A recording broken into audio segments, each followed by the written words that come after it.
Have you ever wondered what games you should keep or you should lose?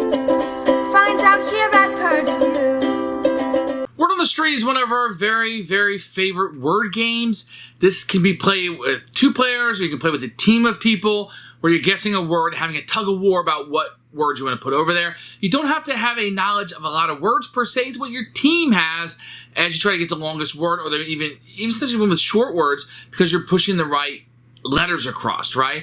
It's a very fun word game. So as opposed to Scrabble, which sometimes rewards you for smaller words that can score more points, and this one, sometimes, most of the time, the longer the word or the bigger the word you have will pay off. This is always a really big blast. You also have like clues, like it might say internal organ, and you got to pick which, lung, heart, which one's better for you. And it's not really that hard, so there's a little bit of a game of like finding the right word and then being able to spell it is really fun.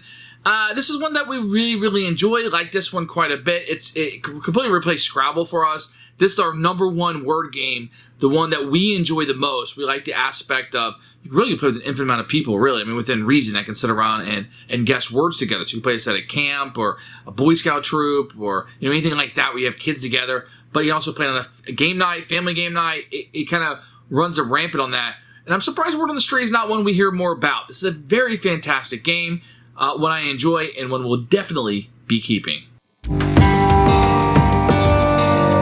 Here's Word on the Street by Out of the Box, the hilarious tug of words, right? We have a rule book, which we'll take a look at in just a moment. And then you're going to have a board, which will look, guess what, like a street. And it'll have certain letters attached to it, and you'll be moving back and forth on this. Then you're going to get any number of cards here, which will just have different words or things that will help you with the words. These are kind of thin. They're okay. You're going to have a nice sand timer, but I'd recommend probably using your phone at this point. And you're going to have these blocks that will come out. And these are fairly nice blocks that you're going to have in here. And they will have like street asphalt on one side. And then they look like they're different signs. They look a little bit different, have the letters on them. But these are really nice pieces. So great job here. Could have spent a little bit more money on the cards.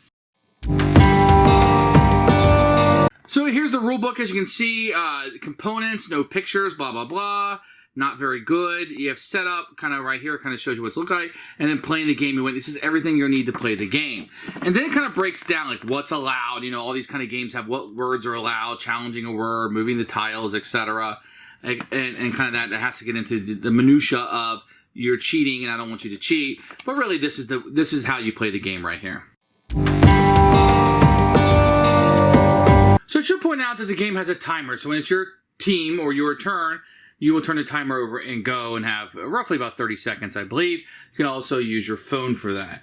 So what's going to happen is a team is going to get a thing here, like an internal organ, and you can choose a word collectively, and then what you'll do is you'll move those letters over. So say we're trying to play on this side, H, there's no vowels, E, A, R, T, and you bring it to your side.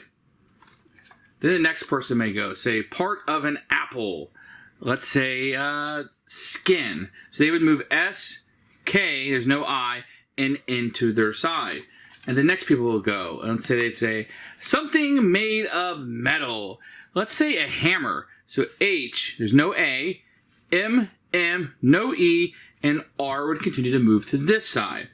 And then the next person would go, lake. You can literally use whatever you want. You could choose a lake. Let's say you want to do religion. So one side, there's 2 different sides of this. So let's say you were going to do religion.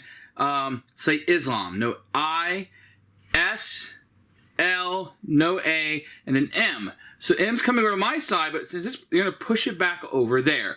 So it's a push and a tug of war of the letters. If a letter ever falls off, then it would score for you, and it would no longer be available to the other side. They can still use an R in a word. It's just not going to move any tiles because the R has already scored. The first person to get 8 of these tiles on their side is the winner. So it's not just spelling out letters. You want to spell letters that might move a whole bunch. So the larger the word, perhaps the better. But also strategically, you want to use, hammer was a good one. H, make this come off. A, M, no E, and then R has already been scored. So that was a pretty good one to kind of get things moving. So you want to use not only moving letters, but try to think of what can I move strategically to move mine across. And that's how you play Word on the Street. this game. This is one of those games I feel like should be almost in everybody's collection. If you like word games at all, you can pull this out with anyone can play this as long as they know the same language and they have a little bit of understanding and maybe enjoy word games. Play with kids and homeschooling. You can play this as a family game night. You can play this as non-gamers. Really just guessing words. Very easy to do. And it plays like a party game, but maybe you'll learn something at the same time. For us, it's an absolute keeper.